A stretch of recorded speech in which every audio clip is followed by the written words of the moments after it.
এখন রব্বারি দুলা ভাই আর মুকুল আমাদের জমি ভিজিট করতেছে। ভিজিট শেষে আমাদের জমির কি ট্রিটমেন্টের প্রয়োজন সে ট্রিটমেন্টটা দিবে। বড় ভাই রব্বানি ভাই আমাদের জমির ভিতরে নেমে গেছে, নেমে যা দেখতেছে জমির কি অবস্থা।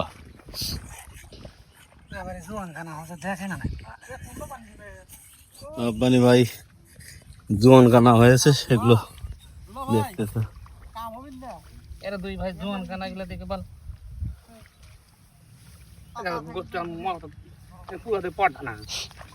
সাফ করে নেবো, মানুষ নেওয়া লাগবে।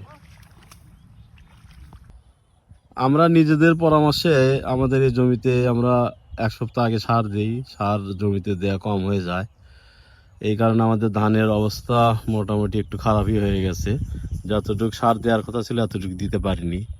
আসলে আমরা এই কৃষির জগতে একটু নতুন এসেছি তো অতটা ভালো জানি না।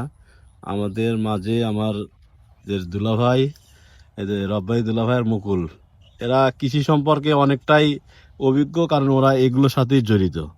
এখন আমরা এদের থেকে জানার চেষ্টা করব আসলে আমাদের এই জমিতে কোন ধরনের ট্রিটমেন্ট দিলে আমাদের জমিটা মানে ধান ভালো হবে। দুলাভাই একটু এই বিষয়ে কিছু বলেন তো। এখন জমিতে ইউরিয়া, টিএসপি, পটাশ জি, এটা দিতে হবে। এরপরে মাজরার ওষুধ আর ছত্রাক, যে কোনো ছত্রাকনাশক দিতে হবে স্প্রে করে।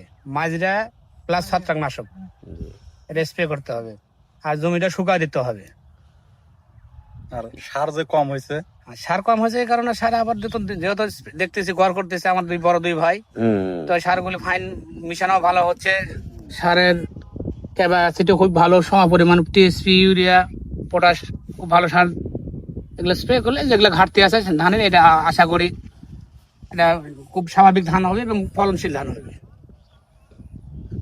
দেখ আমরা এই দোয়াই করি, ইনশাল্লাহ চেষ্টা করব আল্লাহ যদি আল্লাহর রহমতে আমরা আমাদের জমিটা যেন ঠিক হয়ে যায়, যেহেতু আমরা নতুন মানুষ। আর মুকুল ভাই, হ্যাঁ তাহলে আপনার পরামর্শ এখন এটা পানি শুকিয়ে যাওয়ার পরে কয়দিন পর পানি দিতে হবে? আবার পানি শুকিয়ে দেওয়ার পরে 1 সপ্তাহ 1 সপ্তাহ পর আবার নতুন করে পানি দিতে হবে। আচ্ছা, কি কারণে পানি শুকিয়ে দেওয়া দরকার আমাদের? পানিটা শুকিয়ে দিলে ধানটা জোর পাবে, জোর পাওয়ার কারণে কুশি নিবে, এই কারণে। ঘষে মোটা হবে। ঠিক আছে, আজকে এই পর্যন্তই। আমাদের জন্য সবাই দোয়া করবেন। আল্লাহ হাফেজ।